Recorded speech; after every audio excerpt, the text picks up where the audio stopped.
Okay, well, technically, we made our own observation duty game. Me and Zeshin, aka Heroes and Fools. Welcome to We're on Observation Duty.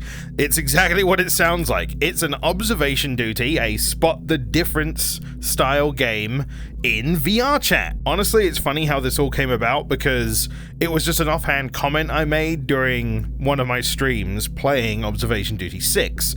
And I said, wouldn't it be funny if we were to make one for the VRChat Spookality Jam? And then Zeshin was like, all right, bet. We had 5 days to get it all done, like in a working order, and we did it. Zeshin made the core game code of the world, so without him there wouldn't actually be a game here. But if he were here, and he said this to me before, if he were here he would argue that like I essentially made it all come together because I did most of the modeling, pretty much 90% of the entire modeling work, all the texturing. I set up all the anomaly types and all the animations for them. Shout out to Sinasu for some sound mixing and this nice ambient droning. Zeshin did help me with the modeling. For example, he modeled like things like these computer monitors. He also did some of the cutlery and such inside the actual cabin, also this desk as well. But a majority of the whole cabin was modeled by me by hand in 3 days. And here it is. The cabin itself, this is on the inside. You can actually roam around while the game is being played in this, because that's the whole point, right? Like the whole point of We're on Observation Duty is the difference between I'm and We're is that, you know, you can bring your friends here.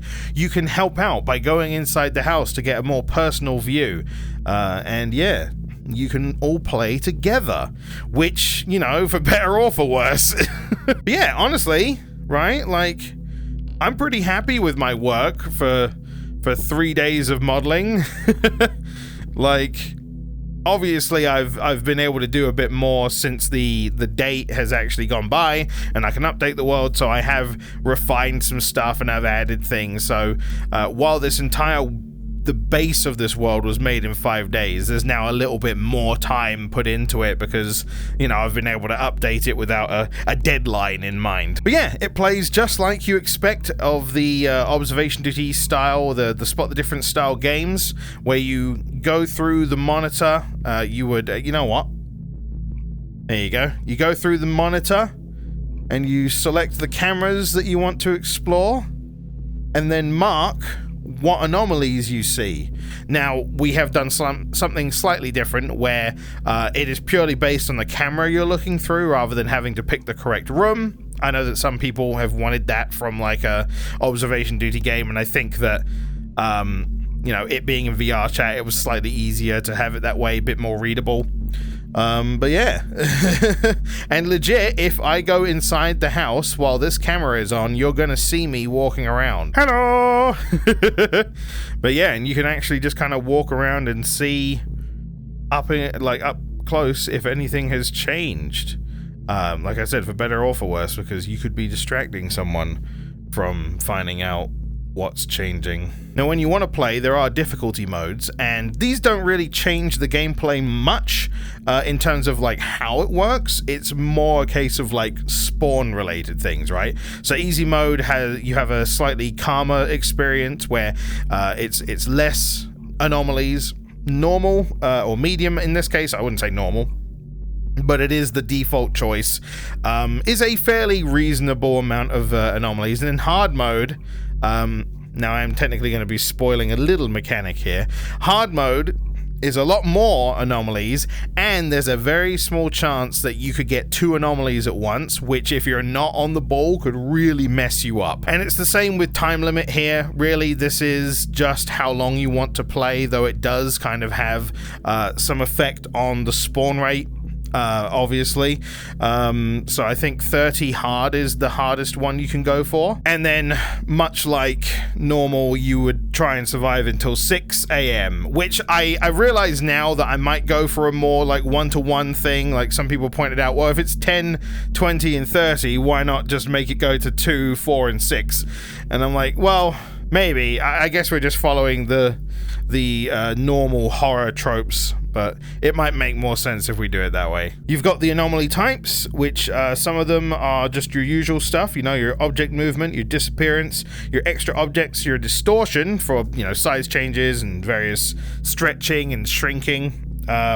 Picture swaps, which are just image swaps on pictures, the abyss, and shadow creatures. Shadow creatures are like easily my favorite anomaly type at this point. They're the newest one. They weren't in at the start, but I added them later, and I'm being very creative with them. And I've already got some people with them, like jump scare wise, because none of them make any like loud sounds. It's just they don't expect them, right? All right, let's just play a hard 10, right? Let's just play a hard 10 and see. So this is what the camera view looks like.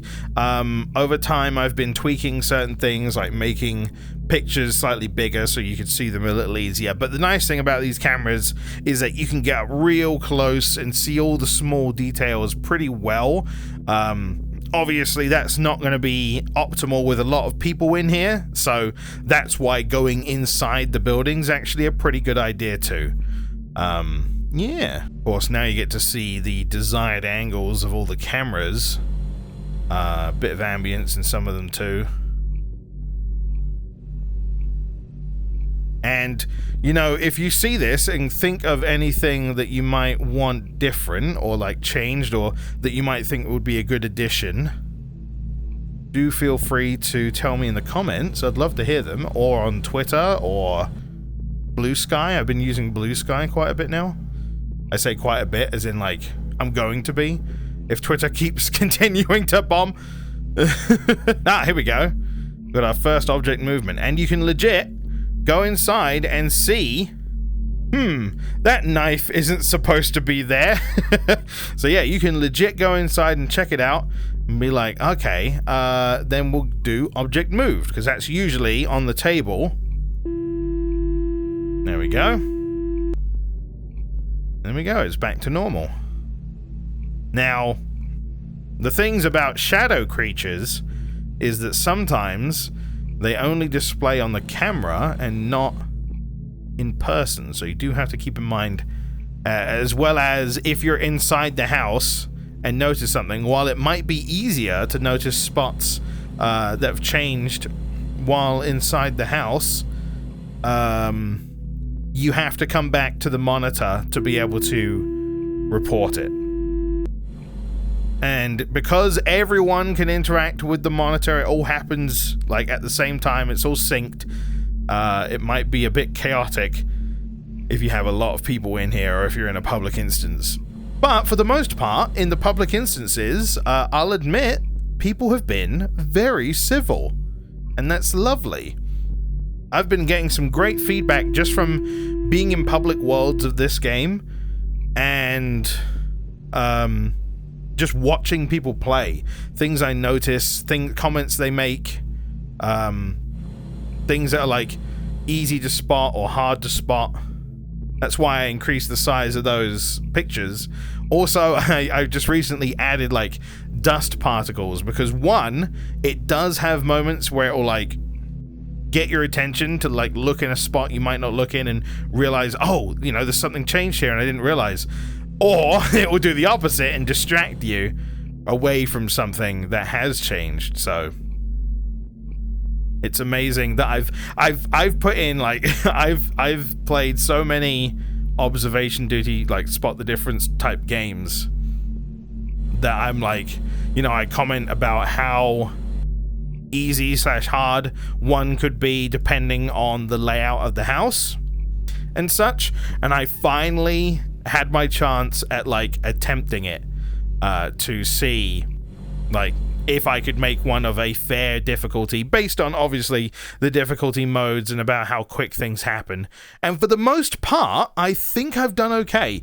I think I still need to improve the bathroom and maybe bedroom 2 slightly, which I think I will do as time goes on. But I think I'm gonna make sure we're in a stable spot of this, and hopefully it'll be in the spookality lineup. I don't know. Oh, there's a missing object, I think. Oh, wait, is it moved? No, it's gone. Disappearance. I ask as if, like, Do I even know my own anomalies? I like set all these up. But the thing is, there are over 100 changes that can happen. So I don't remember all of them off the top of my head, I'll admit. Until I see it sometimes, I'll be like, oh right, yeah.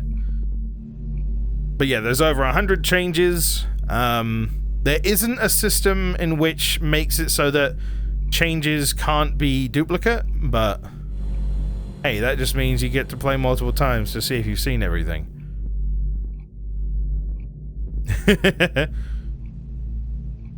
You know, and if people like this, if it's successful and, you know, people enjoy the concept and, you know, we can iron out any of the issues, if there are any. Which at the moment, I don't believe there are. I think I fixed the one problem that I might have had lately. Then maybe we'll make more maps and we'll have other worlds, maybe themed ones.